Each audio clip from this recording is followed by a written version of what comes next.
This is the Black Powder Podcast, coming at you live and direct.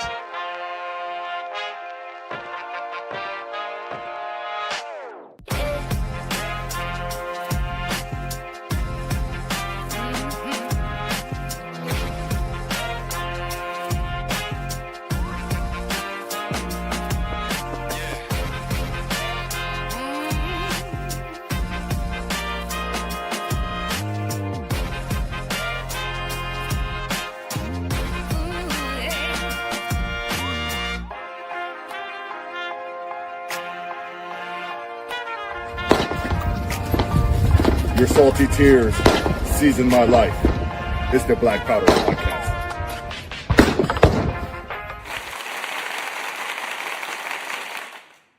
Hello, and welcome to another riveting episode of the Black Powder Podcast.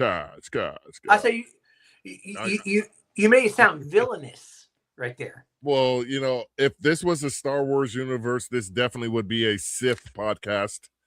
Because they were way cooler. They had way cooler characters and lightsabers. Somebody had posted, was it yesterday or something like that on Facebook, and they said, hey, if I'm going to watch the Star Wars movies, which order do I watch them in? So I suggested start with Godfather 2 and completely ignore Star Wars. That's a horror. No lie. If I need to fall asleep and I'm having one of those anxiety nights or whatever where I can't go to sleep, if I put on the Godfather 15 minutes and I'm snoozing. It's nice to know that it's nice to know. No, it's nice to know that it's that type of thing. It just lulls you into comfort. Just these are my people. Dude, all right. Here's what I'm gonna try to tell you. You talk about the Godfather 1 or Godfather 2, and we don't mention 3. Here's the thing. Any of them. Yeah. No, I stress to everybody because Godfather 2 was actually better than Godfather 1. It just was. And so I tell everybody, if you've never watched it, which I don't know how you do that, but if you've never watched it, I tell people watch the second one first, and then it'll give you a very good understanding of the first one. It's like it's kind of like a prequel. I got you. The way they do it, it's cinema magic, is what it is. I tried. It's not for me. I'm Marcus Matthews, the only real libertarian. I'm joined tonight by my good friend Tub, the official Libertarian Florida man. That's my new moniker for you, by the way. All right, there's two things wrong with that. One is you are not the only real libertarian. Also, yes, I am. Don't ever call me your friend again. All right. Oh, and also, there's a number of wrongs here.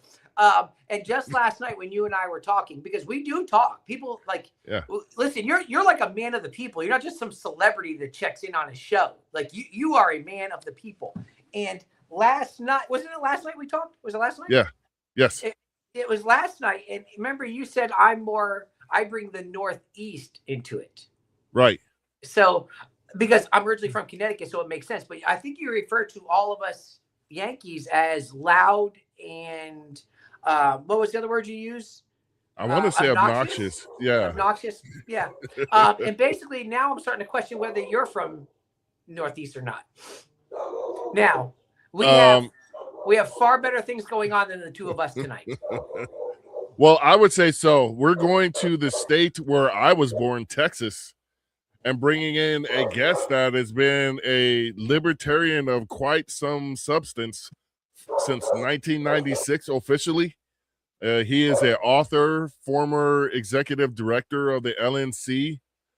He is currently running for the chairman of the LNC.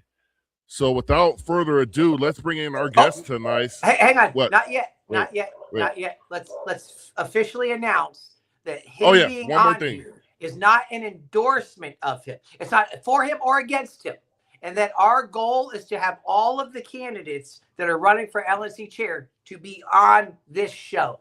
That we will give them all equal opportunity to come on and express why they should be running this magnificent party of ours.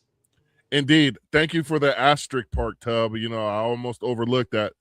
But without further ado. We just talked about it how many minutes ago? We just discussed it. You know, I enjoyed the 90s. So sometimes that short-term memory. Okay. And now you're almost in your 90s. Wow. Here we go. Let's just get to the guest. Wes Benedict. How you doing, sir? I'm doing good. Thank you, Marcus, for having me on the show, and hello, Tub. So, listen, you already been forewarned. You know the best. Listen, you have now voluntarily joined this mess of a show. All right, so we need not apologize or anything. Listen, you talked to us for a few minutes beforehand. You had your time to dip out, to be like, hey, you know what? Met him, talk to him. No, it's not going to be for me. Now you're in. All right, and I'm here. You got me. All right, and Marcus is here too. Sorry about that. Wait. So, go ahead, Marcus.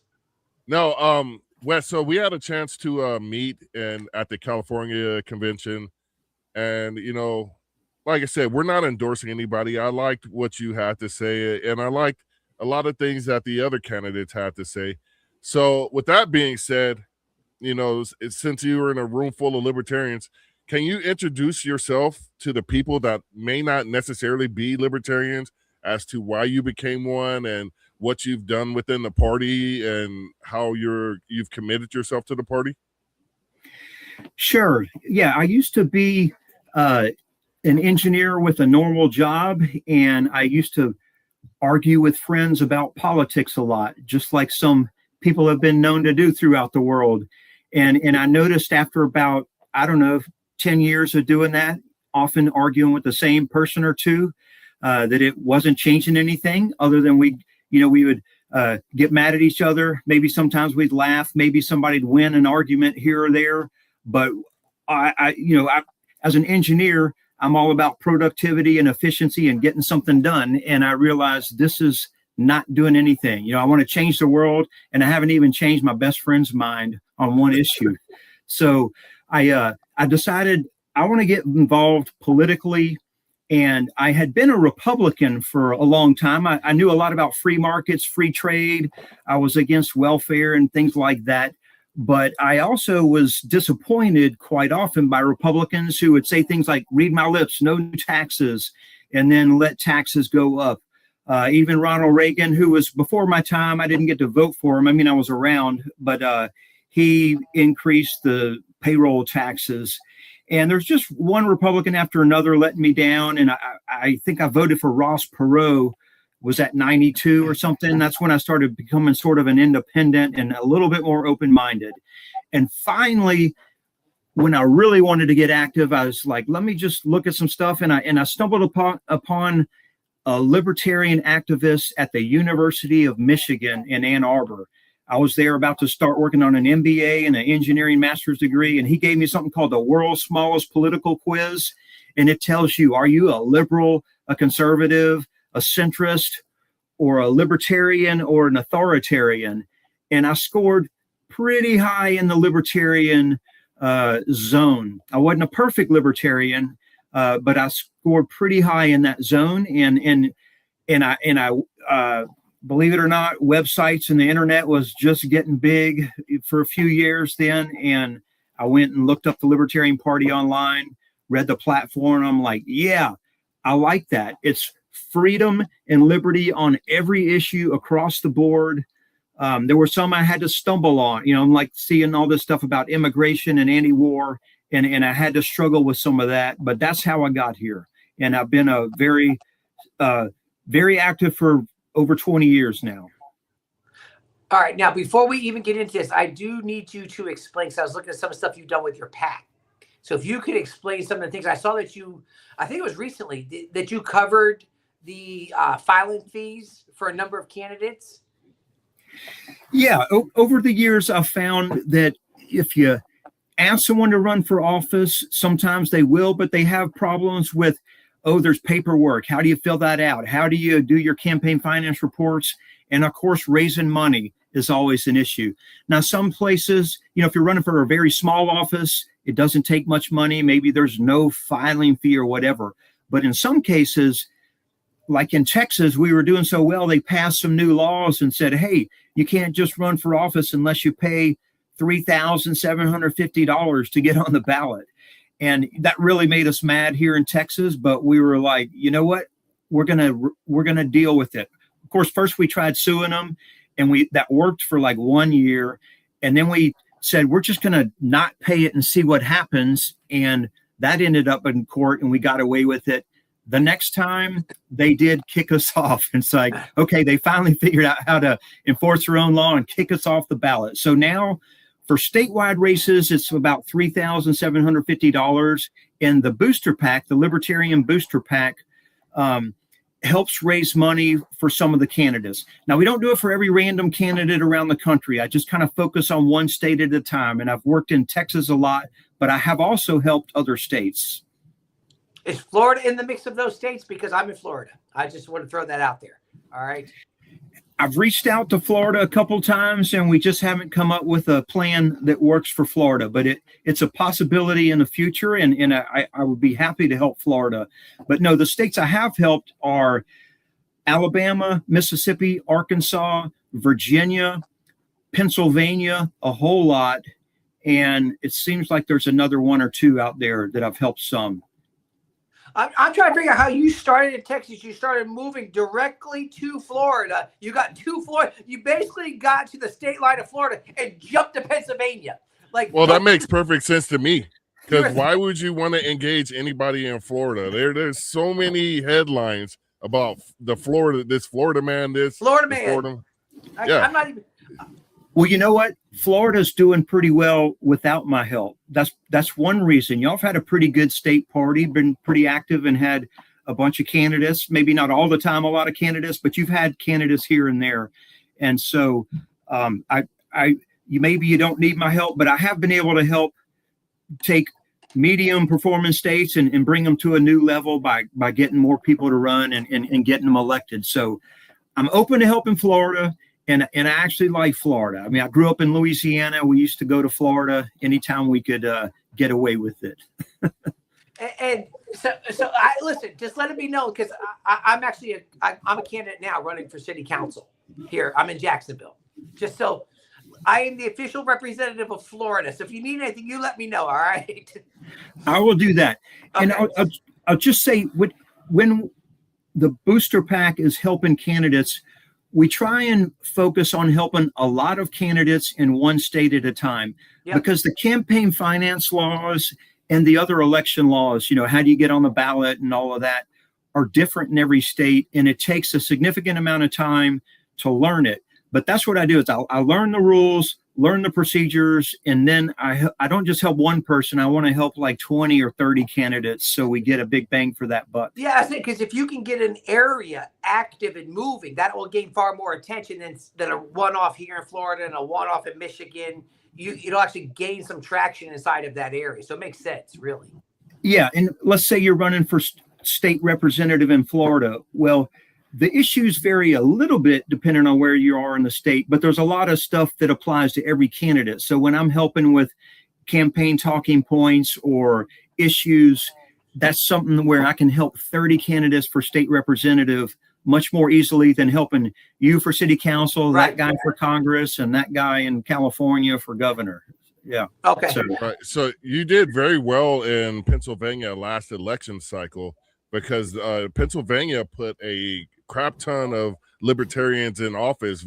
They were local offices mostly, but that's what was very impressive to me. I said Pennsylvania may have surpassed New Hampshire as far as the libertarian focus is concerned. Quick shout out to my guy Free, also a Florida man, also a reason why I could see you would not want to cross over the state line into Florida. He does kind of ruin it for us. He does ruin it for a lot of people, and that's listen, just in general. If you're ruining Florida, man, you're pretty bad. Let's be very clear about this. Well, I have heard a lot of sketchy things about Florida, so I like to go, but I'm always careful. I'm always very careful when I go to Florida, or even talk to somebody from Florida. I'm careful. I don't blame you one iota. You're not young anymore, and your parents don't have to force you to come to Florida. You feel free to just ease on into it as you need to. We would sneak over there first. We would sneak over there. Actually, I wasn't sneaking. I would let my parents know. We would run over there for spring break and just make a big mess and then get out of town before we got caught. So that's what I think of when I think of Florida is spring break. He came over the state line, threw out bottles out of his car, and took off back home again. Yeah, absolutely. Right. So, Marcus, you have anything you want to cover before we get into LSE stuff? Yeah, I wanted to talk about the book because you had mentioned his book in the pregame, and I, in doing my research, I was like trying to find stuff about you, and your book came up on Amazon, and it very interesting title. Can you talk a little bit about why you wrote that and your book in itself? Sure. There's a lot of writing out there about libertarian policies or freedom. So, and this is from economists and historians and current people as well. They talk about policies like, I don't know, low taxes, free markets, voluntarism, the non-aggression principle, whatever.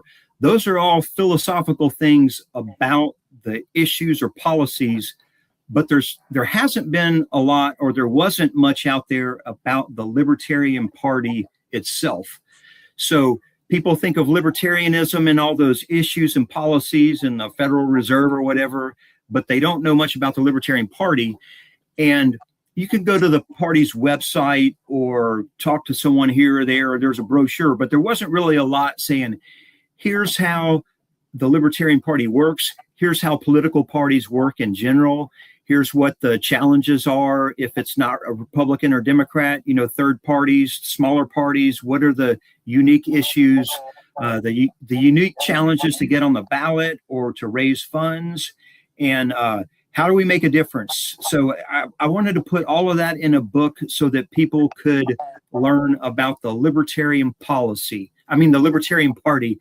And I just had a few pages about the policies in there. So, things like why run for office, whether you win or lose, what difference does it make if you run for office? How to volunteer, how to make a difference, how do we nominate candidates to run for office? How do you get in control of a county or a state party affiliate? So the book, Introduction to the Libertarian Party, is just that. And it really filled a niche and a need there. And like I said, I was looking for one just that I could read myself or share with someone, and it didn't exist. There wasn't anything even close to that. So I'm like, you know what, I'm gonna have to write it myself. And I had served as a state executive director for 4 years here in Texas. And then I had served at the national level as the national executive director full time in the Washington, D.C. area for over 2 years. So I was also the most qualified person, I think, to write that book.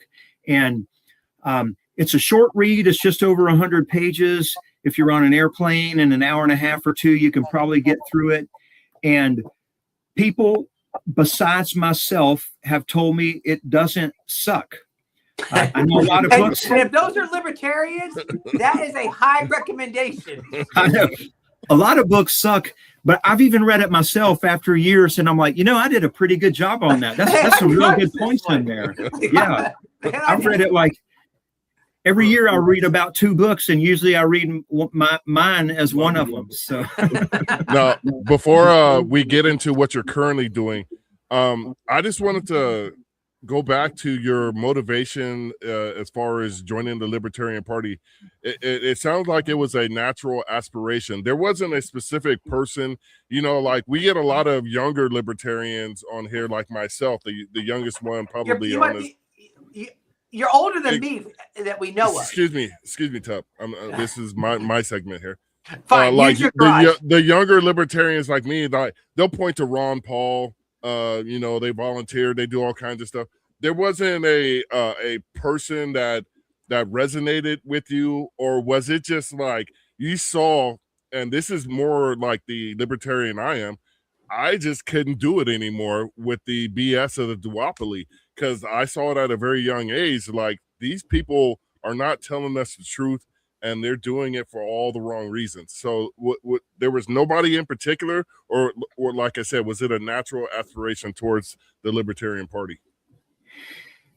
It was mostly me being so convinced that freedom works and there should be like very little government or no government. And it just, whatever I would read out there would make me think that. But I wasn't reading like libertarian policy books. They didn't exist. I was reading things like the newspaper or U.S. News and World Report or Forbes magazine. Or remember a magazine? Some of your readers don't know what a magazine is. It's like a glossy thing with a bunch of articles and pictures in it. It's usually colored. So I was just convinced that we need little or no government. And why doesn't everybody say that? I'm just mad at the world for not agreeing with me. And there were some hints here and there from people that helped me get to libertarianism. I remember Rush Limbaugh. I think he was a Florida man. Maybe he was in New York first. So I didn't listen to his radio show much, but I got his newsletter. You could actually pay money and they would mail you a newsletter. And I remember an interview he did with Milton Friedman. And I knew Milton Friedman was all about free markets and liberty. I wasn't an expert on it or whatever, but I was just like, Milton Friedman, good guy, free markets. I like that. And Rush Limbaugh in there asked the question. He said something like, well, Milton, you're a conservative. And so why do you think this, this, and this? And Milton Friedman said, well, actually, I'm not a conservative. I'm a libertarian. And then he went on and said some stuff. I don't remember what else he said, but that was like the first time I heard the word libertarian other than like civil libertarian. It's the first time I heard the word by itself. And it did kind of stick in the back of my mind, but I didn't even go investigate it at all at that point. It's just a word I finally heard and it stuck in my head. And there, some people have been arrested for drugs, or the IRS audited them, or they were abused somehow or something, and that pushed them into the libertarian quadrant. Nothing really happened to me. It was all the issues. I'm a libertarian on all the issues. I wasn't so strong on civil liberties though, but I was just there on all the issues, and reading the platform, it's kind of like, yes, this is it. Freedom on everything. And no, we don't need to raise taxes. No, we don't need to regulate that. We don't have to put labeling on food. We don't have to do all these things that Republicans even come up with, much less all the stuff Democrats come up with. So that's how I got there. And it becomes difficult because you look at it, you go, this seems so simple. Like this, why would everybody not just want this? And it's so funny because I tell people all the time, like, we have people around here that like, Tub, I'm really just basically a libertarian myself. I hear that all the time as they still do all Republican stuff. And I tell people, listen, everybody's a libertarian until it's time to vote. Like, so many people love what we do because they believe that their party is going to actually do what they say they're going to do. Because in reality, there's so much of what we believe as libertarians. It's just saying, hey, we're going to do the things that your party used to promise, that they used to care about. Exactly. And now there were some things when I first found out about the Libertarian Party that I wasn't on board with yet, but I was curious because I had always been a real Republican, a real conservative, and I was pro-war. If we were starting a war or getting involved in one, I was like, yay, there are a lot of dumb people around the world. We need to go kick some butt. That was my mentality. I was definitely anti-immigration. I wasn't like, I didn't hate immigrants or whatever, but I just like, it had been drilled into my head. I'm a Republican. I'm against immigration. They use welfare and all this stuff. And I was also good with, the surveillance society, civil liberties. I didn't quite understand civil liberties. The police. Now, I didn't like it when police were spying on me. If I was drinking a beer or my friends were doing some illegal activity, obviously I'm like, okay, I don't want them catching me or my friends, but why shouldn't the police be spying on everyone? But it's because I met libertarians that explained a lot of this stuff to me. See, I couldn't hear any of the explanations from Democrats. I hated Democrats. I was a Republican. I hated Democrats. So I wasn't open to anything they had to say. But when I met libertarians who were for low taxes, free markets, free trade, and they explained to me, hey, these wars, maybe they don't all have to happen, and they have a lot of downsides, and they cost a lot of money, and they create enemies and cause people to want to, blow back. They want to be terrorists because we make them so mad. And I'm like, okay, I can understand that. That kind of makes sense. And when people said, hey, if you give the police too much power or the government too much power to spy on you and arrest you, that's what happened in Germany. That's how Nazism happens. That's what authoritarian countries do. And you give them the power to keep you safe. That also gives them the power to abuse it. And it can be Republicans in charge. It can be Democrats in charge. They can come after you. So I did change my mind on a lot of issues, thanks to knowledgeable libertarians who explained them to me once I had an open mind. And it's that open mind thing part right there. And that's what keeps so many people in their camps, so entrenched in their camps, because in their minds, I have it right. There's no reason to listen about anything else. And I think that's how we ended up where we are. And I think that's even why we have a level of the Libertarian Party struggles, like we struggle. And because it's hard to get people out of their camps in all reality, which actually, so here's what happens. As the Libertarian Party struggles, this is a great segue for us to get into, hey, you want to run this crazy Libertarian Party. So that's crazy in itself. Now, I'll let Marcus go first because I got 30. No, I don't have 30, but I have a number of questions that can actually just be shorter answers if you want, but I'll let Marcus start it. I'll give some quick answers. I'll give shorter answers going forward. So go ahead. No, we're good. So what I want to do is I want to make sure we get all the stuff in. All right, go ahead, Marcus. I have my first question is only one word, and it's why. Look, right there. Right. You can't see that, but there, it's right there. In fact, mine is why now? Why now? Yeah. Yep. I've spent over 2 decades trying to build the Libertarian Party, and I've been quite successful wherever I have focused. A lot of other people have put a lot of time and money into the Libertarian Party, and our issues are good for the people. They're good for the world. It's important. Republicans and Democrats, I see them destroying our world. And so when I see that I think I can make a difference and I can help make the Libertarian Party more effective, I just feel like I'm letting the world down and letting myself down if I don't step in and help out. And I was national executive director for over 8 years. I've got more experience in that position than anyone else. That was my full-time job. That's what it means. And, we had up to 14 people working on our staff, and we're quite successful. And there's just been some things happening lately. Some of us just operationally, how the party's run, some messaging things, some other decisions that I think have just one after another little thing is just degraded, and it can be fixed back. And so it's important. I care about it. Other people care about it. That's why I want to run for chair. I think I'm the best person to help turn it around. Hopefully we get it fixed in a year or two, and then someone else can take it from there. Word. Tub. Oh, all right. So let's start with this.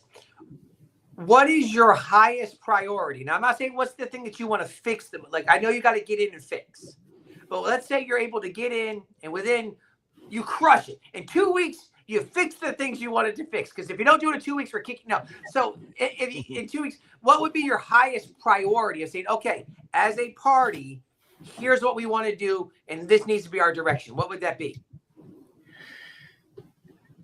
The number one thing that makes a big difference is having a lot of candidates. And some people agree with this, some people don't agree with it. I think if you look at the data, if you just step back and look at the data from various state parties and even at the national party, the more candidates they have running, the better everything goes. The more press they get, the more volunteers they have, the more money the party raises, and of course, the more money the candidates raise and spend. And I've always been able to get a lot of candidates to run just by simply calling and asking them to run and then helping them through some of the procedures to get it done. There is a counter idea that I've had, and every single person in the world has also had, and that is, why don't we, instead of having a lot of candidates, just focus on 2 or 3 and get them elected? And from my experience, what you do is have, instead of 800 candidates where 15% get elected, you end up with like 8 candidates where 15% get elected, which is like 1. And everyone else gets in the habit of voting Republican and Democrat year after year after year, instead of voting Libertarian if there's no Libertarian on the ballot. And so, yeah, if everything else about the party's going well, my number one thing is run a lot of candidates. And we need to help you, of course, to run a strong campaign, run the strongest one you can. That's the number one thing. All right. Tub, real quick, we have our first question in the comments. And it's from who is this guy? Joe spelled Tub wrong. He spelled Tub wrong. He says, who is your favorite candidate? Why is it? He meant to say Tub, but he said Joe anyway. Yeah, Joe Hanush are one of the off-screen members of the Black Powder Podcast, our guest coordinator. Thank you so much, Joe, for all your help. Question for Wes: who is your favorite candidate, and why is it Joe Hanush? Well, I have a lot of favorite candidates, but Joe Hanush is one of them, and he's done a great job. He's run many times over the years. Now, he's from Florida, if I understand correctly, so everybody should watch out for that. Exactly. That's the first thing you need to do. He steps. The first thing you do is get him out of Florida. He steps up to the plate.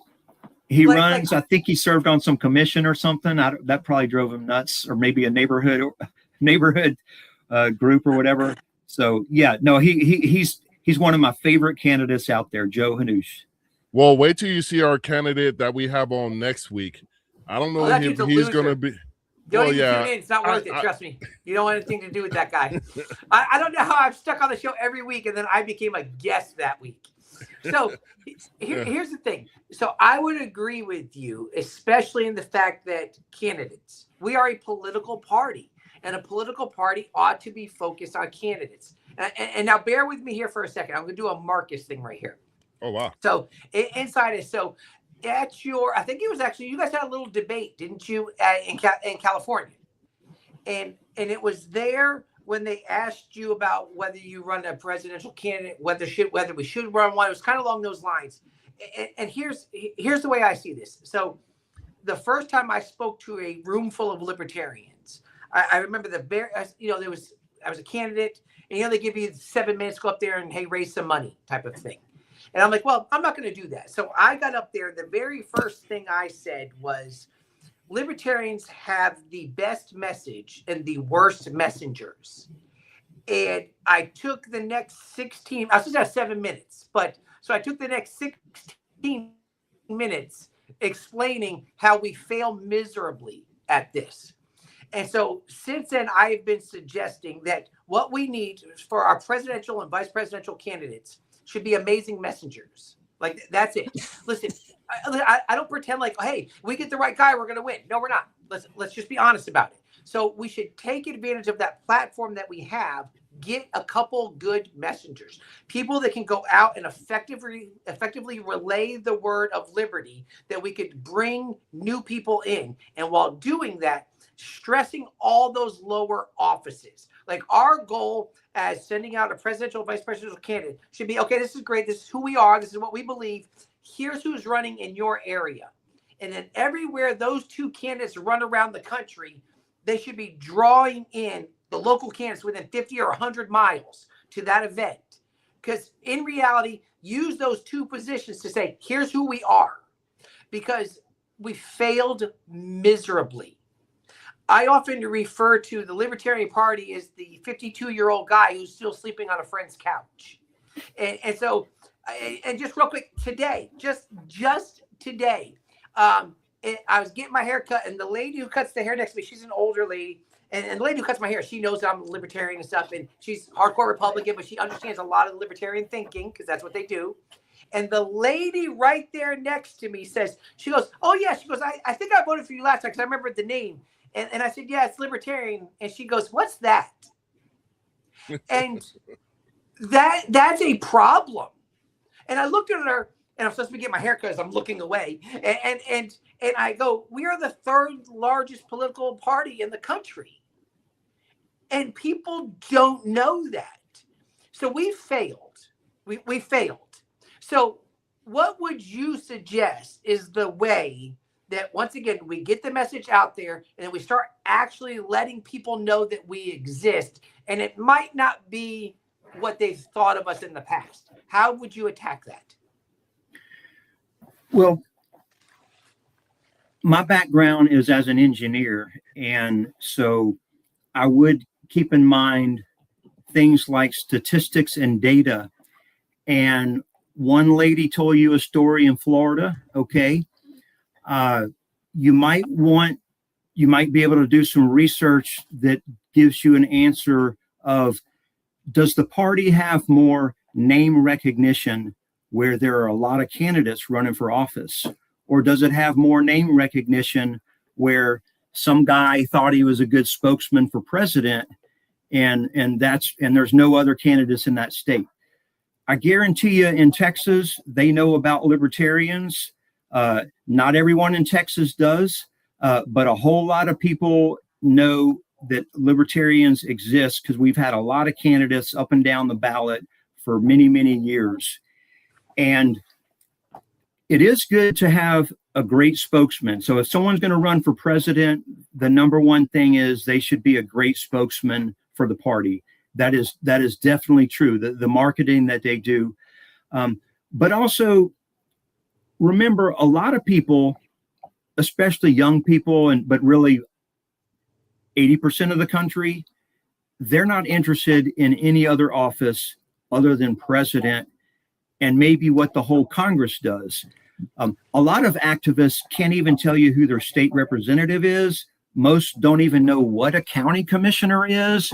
And they kind of know what the city council is, and they might know who the mayor is, but they don't know about any of those candidates you're talking about. So if you go to a college and there's all these young folks and they're politically active, and maybe they heard of Ron Paul or something, or who knows what, maybe they heard of Bernie Sanders or Donald Trump and Biden and Kamala Harris.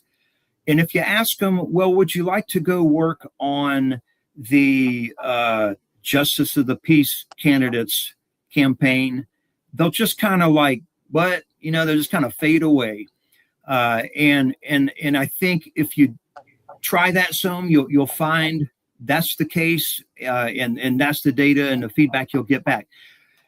Another good thing, look, I know the Libertarian Party's made a lot of mistakes. I've made plenty of them myself, and there's all kinds of weaknesses and things that can be improved. But have you ever heard of the Republican and Democratic parties and seen some of their candidates and some of what they do? Have you seen what they say about their own parties and what they say about the other party? I mean, every time I hear a complaint about a libertarian, it's like, that's after you read about 100 complaints about Trump and Biden and Kamala Harris and Nancy Pelosi. So being active in politics, it's a place, it's kind of a slugfest. It's a flame war online. It's a flame war even in person. And so you just have to get used to the negative stuff. I deal with it. I accept it. Our messaging is what it is. Our volunteers are who they are. What I do is take a lazy, worthless person who's got no idea what to do, and they just post nasty stuff on Facebook or send emails. And I tell them, hey, instead of just complaining, put your name on the ballot, run for Congress. You may literally be on live television and get to debate your congressman and tell him why he should have stopped those, why he should have stopped that war, why he should have stopped the COVID abuses, why he should have stopped spending so much money and putting us into debt.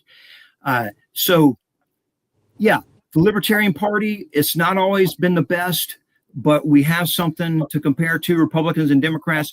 We have been the most successful third party by pretty much every measure over decades and decades. You can go look at the Reform Party, the Green Party, the Constitution Party. Constitution Party, that sounds like the best marketing name ever in the world, right? And it's like a worthless party. So I'm going to take some credit.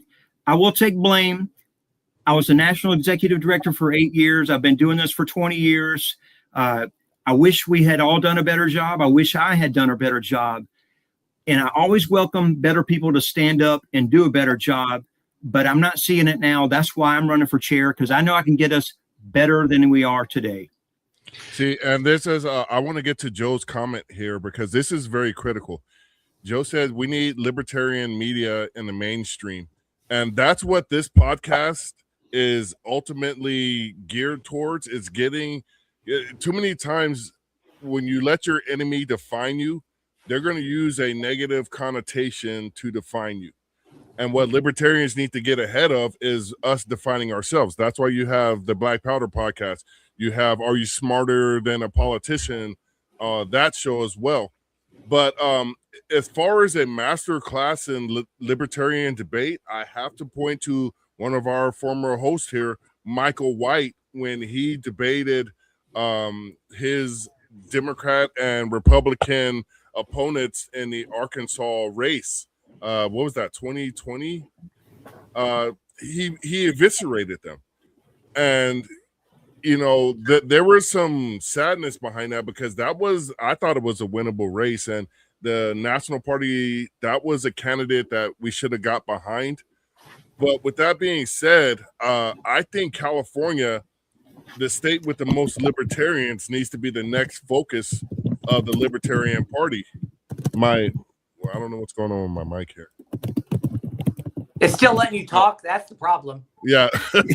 I hear you. But California, that's the problem.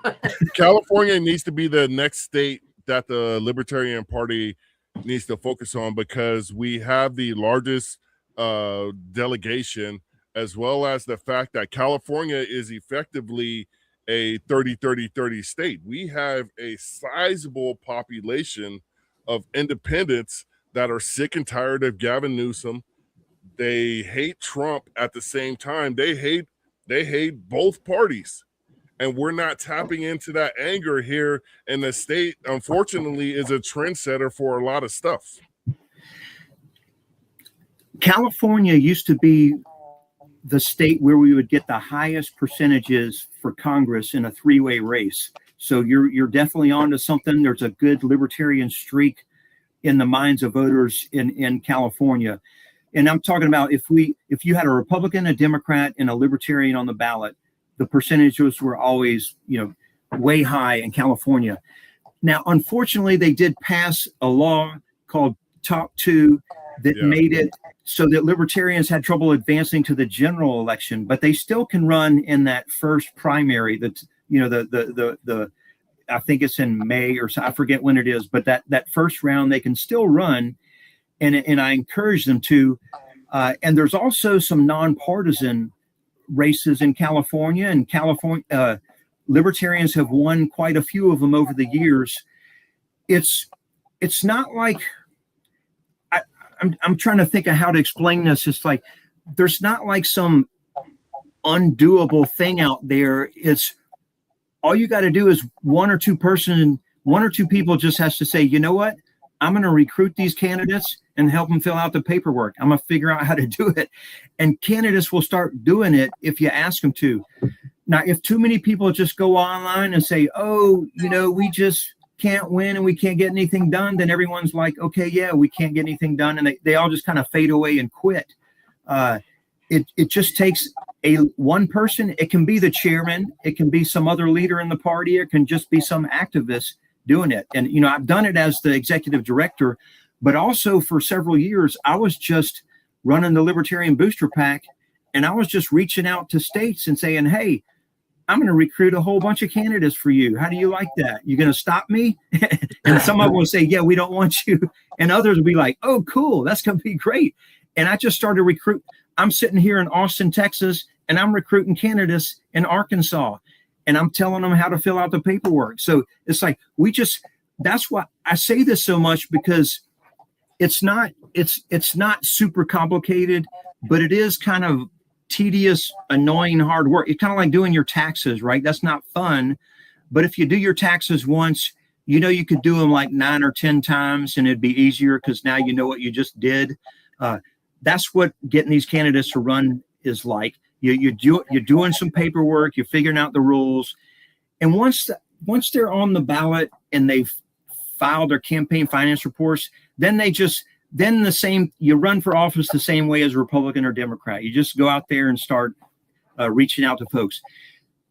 It's hard to convince a whole lot of people to vote for you, but if it's a race where we're naturally going to do well, your job is to convert more people to vote for you than would have otherwise. And that's how we win some of these local races. And then your other job is to just get a higher percentage for each time you run for something like Congress. That's the goal. Keep it realistic. When we ran last cycle here for city council, we actually had 3 of us that ran at the same time. Just it kind of worked out that way. And we all kind of did it in such a way that says our goal in this is, okay, even if we don't win, let's move liberty forward. Let's let people start hearing what libertarianism is. And then also the goal was that we'll take some hits. So whoever comes behind us may not have to take all of those hits. You know what I'm saying? So we can kind of start advancing past what would be the preliminary type of things. Like we get further into our beliefs rather than have to explain the party. Now, real quick, if you can, Marcus, can you bring up Ken's question? It was the lengthy one. So the hardest part of running as a libertarian, other than ballot access laws, is media blackouts of our candidates. What's the best way to get any new coverage, much less positive media coverage? So media coverage is, first of all, I'll say, I feel like the Texas media has been pretty fair to us. They haven't distorted our policies and they haven't really made fun of us. And I don't think they do. I think they're pretty fair around the country. Media coverage is important if you're going to run for governor or president and try and win. But if you're running for state representative or like a county or local office or a city district, media coverage is not how you win the election. You win the election by knocking on the most doors and by reaching out directly, by sending postcards and mail and texting and other stuff. So media outreach is good for building the party and explaining our concepts and, getting publicity overall. So like if the candidate's running for governor and they get a lot of good media coverage, that's great. It's not going to win him the elections unless he's getting like tons and tons, unless he's a famous guy getting tons of media coverage. So, yeah. Let's take that and now take that same premise, the same question basically, and get rid of the candidate aspect and make it about the party as a whole, because you want to run for LNC chair. So, okay, so how would you then say, hey, we do need the party does need to be known. They do need to take. So how would you then, or what would you then do in order to kind of get the word out there about the party, not necessarily candidates? Yeah, when an issue comes up, like, I don't know, Trump invades Iran, we put out the statement, hey, we're against this. And look how the Democrats are not really against this. We have to point out how we're different than the Republicans and Democrats. When we do that, the media sometimes reaches out to us and invites us on shows. I've been on plenty in the past, not near as much as I'd like. And we've had chairmen and state activists in the media and on television, in print, and in other places. It's kind of like recruiting candidates. If you focus on it, you can make more of it happen. And it's a formula. How do I get press coverage? Well, you send stuff out to the media and you follow up and say, hey, did you get my press release or did you get my op-ed? And you just spend time doing it. So it's not a secret how to do it. But it does take someone spending time making that their priority.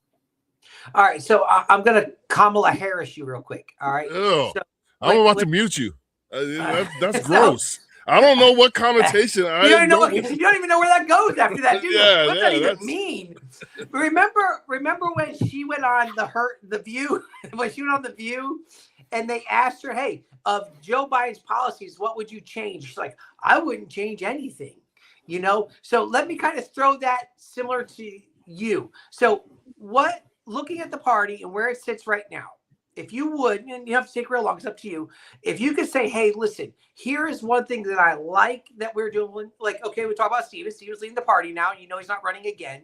So if you could say, hey, I really like maybe this one thing that Steven or the party is doing. And then there's this one other thing that I kind of go, listen, I think maybe they're not failing, but maybe they need to do it better. So if you can find a like and a dislike of what's currently happening at the leadership of the party. I think the current leadership is pretty good that we have at the National Libertarian Party right now. They are doing a pretty good job of staying centered between the left and the right. If you start sounding like you're too much of a Republican or too much of a Democrat, for one thing, it makes the other side angry. The libertarians on the other side, it makes them angry.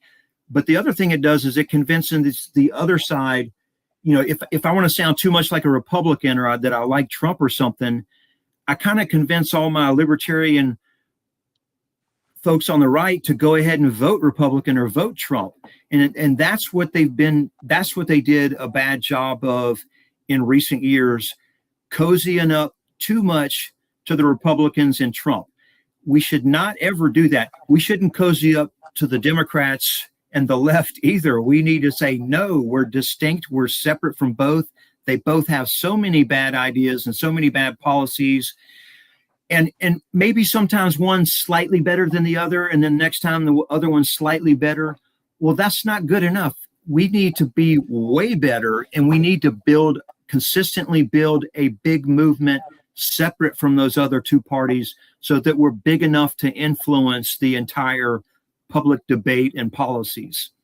So if you win and your first term is up, what's success look like? What did you accomplish? What's different? What's better? And if you've done that, which I think you've already kind of mentioned, that if everything's good, you'll dip. Hey, I don't need to do this again. Like you're saying, you kind of want to right the ship. So after that time, what would you consider? Hey, yes, I think I did well if these couple of things fall into place. There's some internal party issues that all the listeners out there aren't going to be totally interested in, but it's simply fundraising and having things like the website and our internal database functioning properly. Those need to be fixed, and I want to make sure those are operating well. The next, and of course, all of those things help with fundraising. So I want to see fundraising that the party's doing do better. I also want it to be clear where libertarians stand in the public's mind and in the Libertarian Party membership's mind.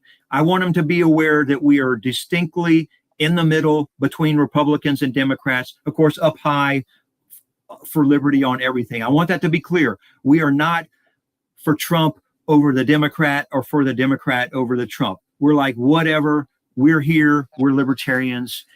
And then the other thing is I want to see more candidates running for office and more candidates getting elected. Those are the measures. So, if you're just going to measure it as an outsider, it's going to be fundraising and the number of candidates. But if you're an insider, or I guess an outsider too, it's a harder thing to measure, but is our reputation in line with we are libertarians and dedicated libertarians, not one of the other two. Awesome. So as we start to wrap this up, do you have, as far as how people can get in contact with you, your websites? I posted the Libertarian Booster Pack link, but hold on, my bad. That wasn't it. Hi. That's just a text message to you. Yeah. That's your wife texting you from the house saying, come out of the garage, let's go. Sure. Yeah, so we have the Libertarian Booster Pack, which I think, when I met you in California, that's the first time I heard of a Libertarian pack. And I was like, that's freaking awesome, because, that's one of the tools that duopoly uses to influence elections.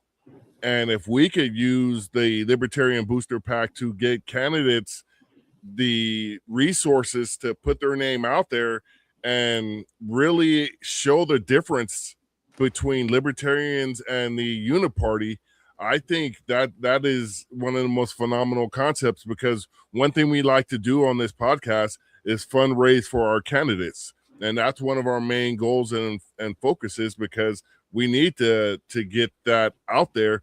And we always say, put your money where your memes are. And, next week we're going to try to fundraise for this one candidate from Florida. I'm not looking forward to it whatsoever. None of us are. He's a weird guy. His name is Tub, Florida man. Yeah. Everybody's trying to put next week off. All of us are. Can I say something? Can I say something about PACs real quick? I'll make it quick. Yeah. I think you should think of a political action committee as kind of the free market in political activism. Some people think, oh, my county party or my state party won't do this thing that I think we need to do. And what a PAC is that's individuals who want to work on something that agree with each other, and they raise their own money and they spend their own money on it. And you don't need approval from the party to do it. So libertarians in Florida who don't like what the Libertarian Party of Florida is doing can start their own little political action committee, a PAC in Florida, and they can do exactly what they want. The PAC is what, it's an organization, and it's where you also have to file campaign finance reports so that you're legally doing political work. You can form PACs all over the country. They can focus on one county. They can focus on one state. They can focus on the whole country, and you can work on what you want to do. So I'm just plugging all PACs, and that's why I started mine. I wanted to do things my way. Good word. We have a question right here. In y'all's opinion, where would Mama Joe, Dr. Joe Jorgensen, stack up these days? Tub, that question's to you too. But Wes, to you first. I think she did a good job when she ran for president. She recently issued a book. I meant to write a second book, and I it's still on my meant to do list. So I'll give her credit for getting a book out there. I don't know a whole lot what she's up to. I can't say how she stacks up or whatever, but I appreciate everyone who takes 6 months or a year, focuses on running for office and helps to build a party. And I think that's her second time doing it. She ran 30 years ago as well. Tub? I feel like I should not answer this one. I feel like I'm too close. I feel like I'm too close to this one. Okay, so, that's all good. Here's the thing. I think that if we're talking about like if she ran today type of thing, because the one thing that she did seem to do well was like, hey, it's kind of even what Wes was talking about. Hey, we're libertarians. We're not this and that. We're our own thing over here. And so I think that was well, and I think her and Spike did that well. Like, hey, in fact, Spike trolled me with that one time. I'd made a comment, and I talked to him like, dude, I know what you were doing. You're trolling me on that, and he did. And it's the hey, we're not Republicans and a mixed mash of Democrats, so I would say that she did that part well. But listen, we could take any of our past candidates and throw them into the mix now, and it might not play out well because because libertarians are pretty critical, and we tend to find the wrong. And so it becomes very easy for us to just keep tearing them apart as opposed to saying, hey, how do we fix and move forward? Which honestly, Wes, I guess if you were chair, that could fall into some of your purview of, hey, guys, can we please just not focus? We're having a bad enough time getting people to listen to us when we keep pointing out to people outside the party, hey, don't vote for us because we're horrible people and we do things all wrong. Like my wife's a Republican. She won't come into the Libertarian Party, not because of our beliefs, but because of the way we argue and fight all the time. Yeah, we don't need to amplify the negative things about ourselves. Yeah. But and when you recognize that Republicans and Democrats do that about themselves all the time too, it kind of takes the edge off, and you're kind of like, yeah, it's okay if we say some stupid things here and there. I tell you what, the candidates who have won their races, the libertarians who have won, I mean, if you talk to them, you'll be like, oh my God, how did that person win? But, because they'll say all kind of stupid things. But you'll see the same thing with Republicans and Democrats in office. You go meet with some of them or follow them closely. It's like, oh my God, they say stupid stuff all the time. We need to get over worrying that a libertarian might say something stupid. I mean, we don't want to do it on purpose all the time, but also don't worry about it. I mean, I know all of you out there, none of you can be as great as me, but I'm willing to be friends with you anyway. You can be on my team in the Libertarian Party, and then I'm not going to jump down your throat or hit you over the head if you make a mistake. I'm going to tell you, hey, don't worry about it. Get back up. And whoever's complaining, I'm going to make sure they better stand up and run for office, or sit down and shut up. Yeah, here's funny, because of the way you just said that right there. So here's what happens. So I tell people who visit our church, okay, and I tell everybody, I say, if you go to our church, whatever church you go to, I say, give them 4 weeks. And here's what I always say. I say, listen, week 1, they're going to play a song or something you didn't like. Week 2, and I talk about me specific, I said, week 2, I'm going to say something stupid. And you're going to be like, did he really just say that? Yeah, he did. And I said, week 3, somebody didn't say hi to you the way that they should. But by week 4, you really get an idea of what that church is like. And it's very similar. As crazy as that sounds, it's similar to what you're saying. Yeah, of course we're going to say something stupid. But you know what? Could we take all of the things instead of just focusing on the thing that we did wrong? Yeah. And that's internal, because we're far better at being critics than we are encouragers. Yeah. And, if you go take some lessons from church, almost all the churches say, hey, it doesn't matter who you are. You can go out and advocate if you're a Christian for Christianity. If you're a Muslim, you are obligated to go work and promote the Muslim religion or Islam, whatever. That's something they say at my church all the time. They say the fact that you're not great, that's no excuse to sit there and do nothing. You need to get out and do the best you can. Every religion is that way, and the political parties the Libertarian Party needs to be more that way. Because I know I'm not a great person, a great spokesman. I'm not the perfect person at all. It's just like everyone else is worse. And so I'm going to step up and do what I can until we get some better people. But I'm not going to stop and just quit because I'm not perfect. That doesn't work. Working and being imperfect always works. But that's how I feel about being the host. The host on this podcast. They are completely imperfect. And I have to struggle and lift these brothers up on my back to bring an hour a week takes a year out of my life every time. And because I have to carry this whole, we got my homegirl Amity, who's going to be a guest April 2nd. Amity, I'm doing fine. Thanks for asking. Marcus, it's tough. It's tough, isn't it, Marcus? You and me can probably understand this, and it's tough. If you two are the standard, I'm out. I don't want to listen. Y'all can have it all. Best of luck to you. All right, so Wes, we thank you for coming on, obviously. And so if you want to, like Marcus said, let us know wherever, like right now, tell everybody where they can reach out to you, how they find you, and kind of give a couple minutes, minute and a half of saying, hey, here's why you are the best person for the LNC chair. Thank you. My name is Wes Benedict. I spend way too much time on Facebook. So if you want to find me, you can just search for Wes Benedict on Facebook.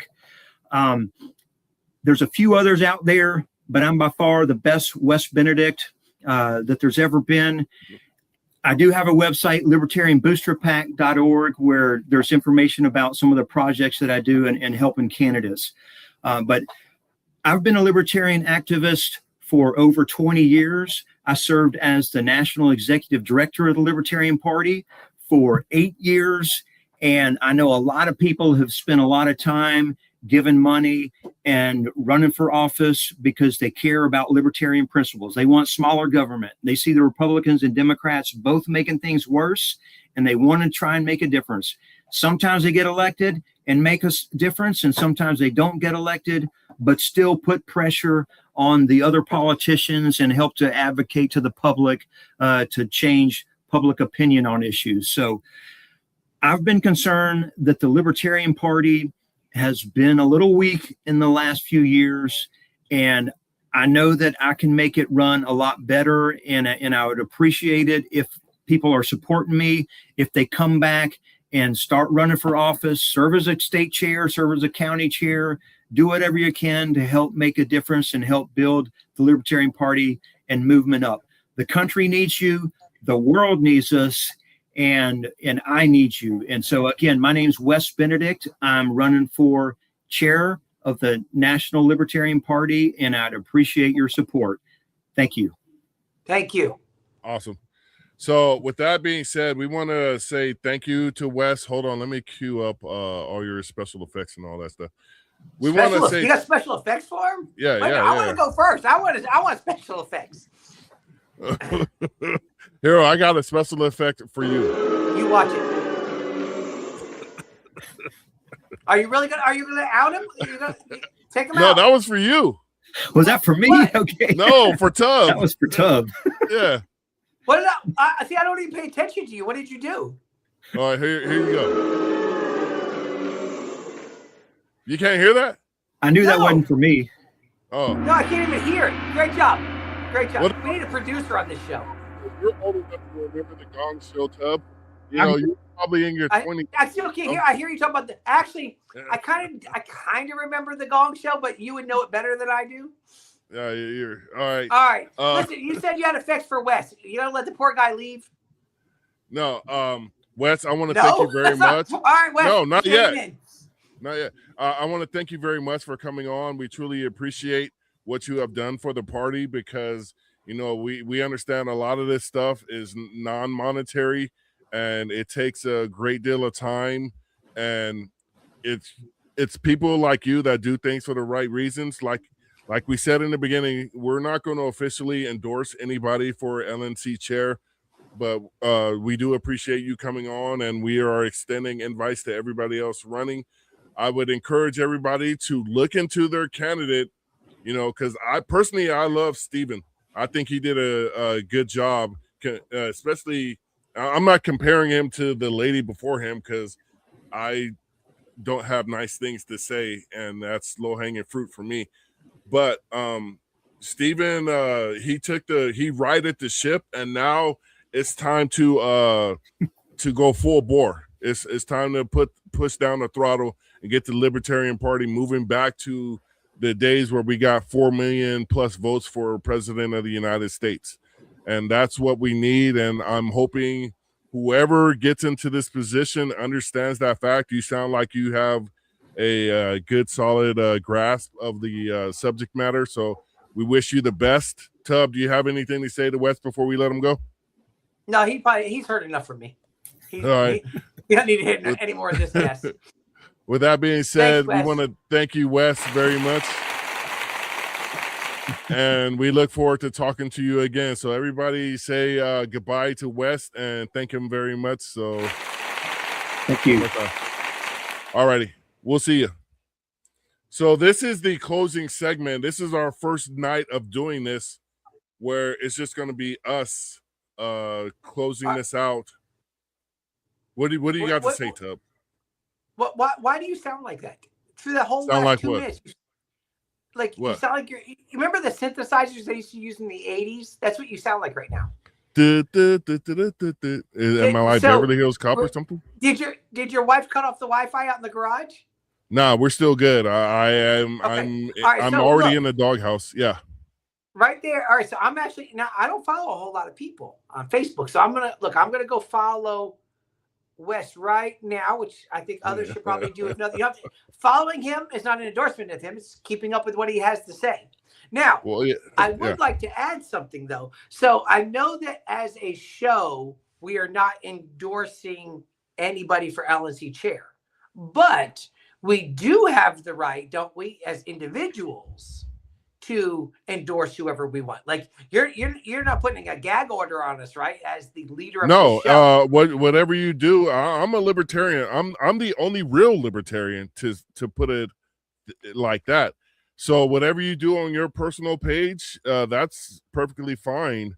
I give you permission to do what you want to do. So I can put, hey, everybody block Marcus Matthews. Everybody unfriend Marcus Matthews. Everybody send pizzas to Marcus Matthews. Like I can do those things and it doesn't make any difference. Like I can openly speak against you. No, you cannot because I am the overlord of the Libertarian Party and I will see fit to have you excommunicated from the Libertarian Party. So just wait. They'll do it on their own. So I just want to promo our show next week. We have a great guest coming on. He is a 2 or 3-time candidate? Well, it's 2 for city council. Remember, I was on the ballot for lieutenant governor with Hector, but that wasn't a whole lot of running inside of that one. Like, right. Even when I was when he called me to come on with him when we talked about it. I told him, I said, hey, listen, my focus, like I was honest. I said, my focus during all of this is my city council run.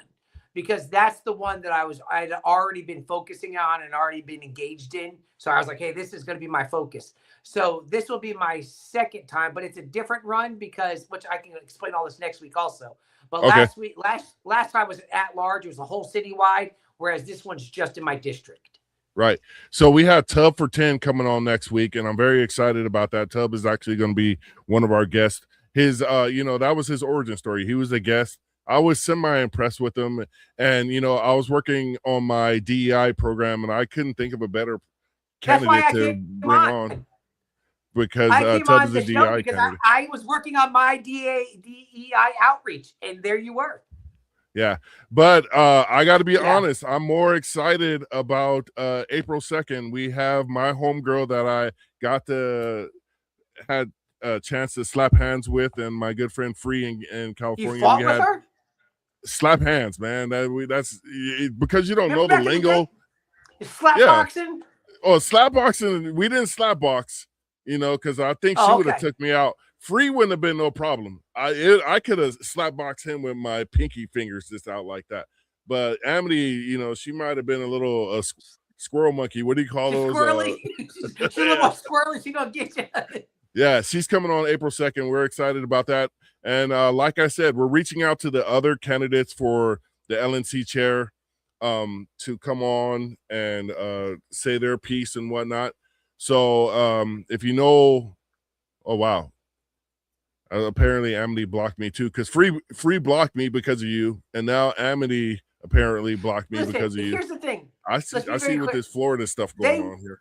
They wanted to block you, but they just felt like there was like, hey, am I being racist if I do? Am I being anti-libertarian if I do? And they finally realized, hey, wait a minute, I just gave everybody the permission to say, hey, treat Marcus the way he deserves to be treated. And in turn, they went and blocked you. It all makes sense. All right, that's a whole lot of horse plop right there.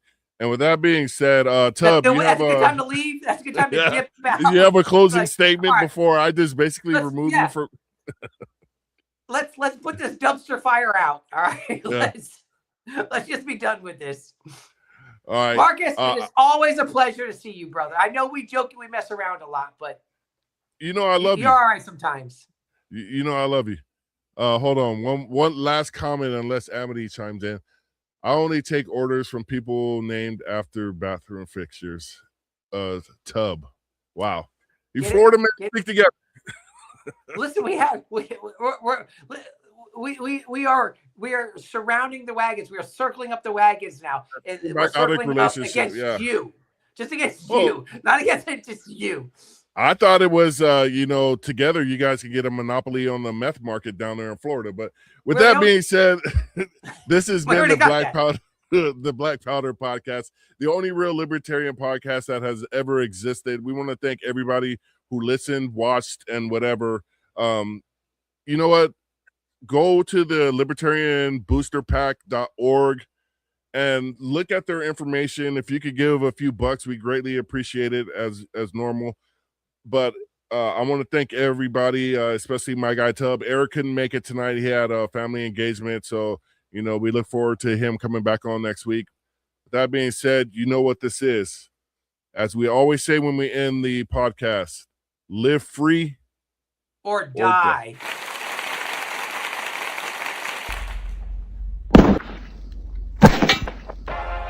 This is the Black Powder Podcast, coming at you live and direct.